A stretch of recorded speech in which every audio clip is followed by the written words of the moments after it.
Nazi నాయకుడు Adolf Hitler నాకు స్ఫూర్తి. వారి దగ్గరున్న హంతక బృందం అసాసిన్ టీం స్ఫూర్తితో హైడ్రాను ఏర్పాటు చేసినను. గూగుల్ చేయండి నేను ఏమేమి గూగుల్ చేసినానో. ఇరాన్ ఇజ్రాయెల్కి పోల్స్తూ ఇక్కడ తెలంగాణ రాష్ట్రంలో జరిగిన పేదల ఇల్లు కూల్చివేతలు, అది ఖమ్మం కానివ్వండి, హైదరాబాద్ నగరంలో కానివ్వండి, మూసీ దగ్గర కానివ్వండి, ఎలాంటి నోటీసులు ఇవ్వకుండా ఇవాళ గౌరవ హైకోర్టే ఎన్నోసార్లు హైడ్రాను తప్పుపడుతుంటే రేవంత్ రెడ్డి గారు ఇక్కడ ఉన్న తెలంగాణ ప్రజల మీద, పేద ప్రజల మీద ఇల్లు కూల్చివేతలు చేస్తూ దాన్ని చాలా గొప్పగా హిట్లర్ తనకు స్ఫూర్తి అని మాట్లాడడం.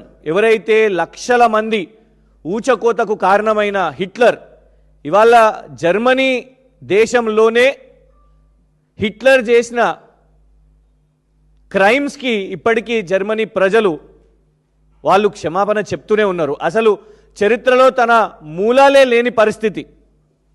అసోంటి నాయకుడు, అసోంటి నాజీ నాయకుడు ఒక కాంగ్రెస్ ముఖ్యమంత్రికి స్ఫూర్తి అంట. తెలంగాణ రాష్ట్రం సాధించుకున్నది ఆర్టికల్ 3 పార్లమెంటు రాజ్యాంగబద్ధంగా తెలంగాణ రాష్ట్రాన్ని ఏర్పాటు చేసుకున్నది.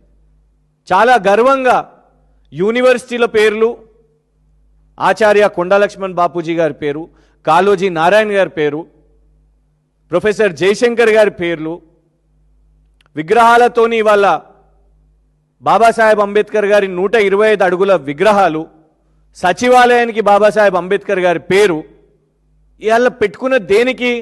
తెలంగాణను ఇలాంటి సిద్ధాంతకర్తలు, ఇలాంటి స్ఫూర్తి ప్రదాతలతోని తెలంగాణ ఈ ఆలోచన విధానంతో ముందుకు పోతుంది అని అనుకుంటే రేవంత్ రెడ్డి గారు మాత్రం స్ఫూర్తిగా ప్రభుత్వ సంస్థల్లో ఇవాళ మేము హిట్లర్ తరహాలో హిట్లర్ హంతక బృందాలను మేము తీసుకొని వస్తున్నామని చెప్తారు. ఇవాళ దాన్ని ప్రశ్నించినందుకు, దాన్ని ట్వీట్ చేసినందుకు ఇగోండి ఆదివారం నాడు కూడా పోలీసులు దేనికి పనిచేస్తున్నారబ్బా అంటే కేసులు వేయడానికి పనిచేస్తున్నారు.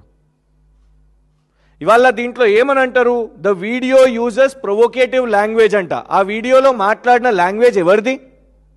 రేవంత్ రెడ్డి గారిది కాదా? ఆ వీడియో గురించి ఇవాళ దేశవ్యాప్తంగా చర్చ జరుగుతుంది. ప్రతి ఛానల్లో ఇవాళ అదే చర్చ. ఆ వీడియోలో మాట్లాడింది రేవంత్ రెడ్డి గారు అయితే మా మీద కేసు వేయడం ఏంది? వేయాల్సింది రేవంత్ రెడ్డి గారి మీద కదా. ఇంకా దారుణం ఏంటంటే దాని మీద సెక్షన్లు ఇంటెన్షనల్ ఇన్సల్ట్ అంట. ఇంటెన్షనల్ ఇన్సల్ట్ అని ఇన్సల్ట్ ఇవాళ తెలంగాణ ప్రజలను చేస్తున్నారు రేవంత్ రెడ్డి గారు. ఇవాళ రేవంత్ రెడ్డి గారిని ఒక రాష్ట్ర ముఖ్యమంత్రి గింత మూర్ఖంగా మాట్లాడతాడా? అసలు మన దేశం యొక్క పునాదులు ఏంది? భారతదేశం పునాదులు ఏంటిది?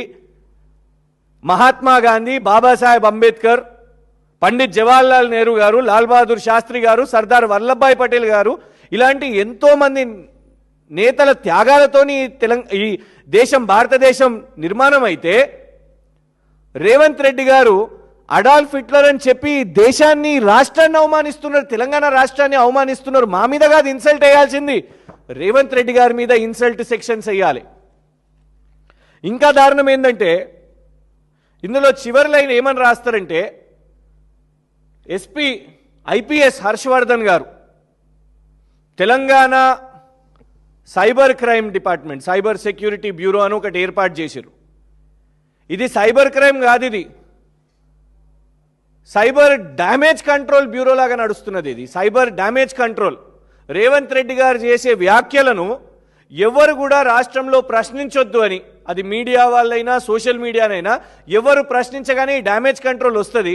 ఈ ఐపీఎస్ హర్షవర్ధన్ గారు ఇమీడియట్గా అక్కడ ఎక్స్కి పంపించేస్తారు. అది ఆదివారం కానీ, ఆదివారమే ఇంకెక్కువ పనిచేస్తుంది ఈ ప్రభుత్వం. అయితే ఇందులో విచిత్రం ఏంటంటే లాస్ట్ లైన్ ఏమని రాశారంటే informing the user could cause them to flee or conceal their identity which would hinder the investigation. మీరు ఈ ట్వీట్ చేసిన యూజర్ అంటే మాకు సమాచారం ఇస్తే మేము పరారీ అయిపోతామంట, మరి దేశం నుంచో రాష్ట్రం నుంచో. మాకు సమాచారం ఇవ్వొద్దంట. ఇది నిజంగానే హిట్లర్ పాలన. ఎందుకు చెప్తామంటే ఇవాళ 35(1) బిఎన్ఎస్ ఎందుకున్నది? గతంలో 43 సిఆర్పిసి ఎందుకున్నది? మన చట్టాలు ఏం చెప్తే అంటే ఎవరు నేరం చేసినా ఎఫ్ఐఆర్, ఫస్ట్ ఇన్ఫర్మేషన్ రికార్డు, వాళ్లకు నోటీస్ ఇవ్వాలి. నంబర్ 1, వాళ్ళ వకీల్కి సమాచారం ఇవ్వాలి. నంబర్ 2, వాళ్ళ కుటుంబ సభ్యులకు సమాచారం ఇవ్వాలి. నంబర్ 3, ఇది మన దేశం యొక్క న్యాయ వ్యవస్థ చెప్తుంది. కోర్టు జడ్జి గారి ముందు, మెజిస్ట్రేట్ ముందు మనను ప్రవేశపెట్టినప్పుడు ఫస్ట్ అడిగే ప్రశ్న, మీ కుటుంబ సభ్యులకు తెలుసా, మీ అడ్వకేట్కి చెప్పిర్రా పోలీసులు అని అడిగే ఫస్ట్ ప్రశ్న. కానీ హిట్లర్ గారి ప్రభుత్వంలో తెలంగాణ రాష్ట్రంలో వాళ్లకు చెప్పకండి, వాళ్ళు పరారైపోతారు అంట. అంటే చట్టాలను ఎంత దారుణంగా, కిరాతకంగా హిట్లర్ గారి ప్రభుత్వం, రేవంత్ హిట్లర్ గారి ప్రభుత్వం వాడుకుంటుందో దీంతోనే అర్థమైపోతుంది.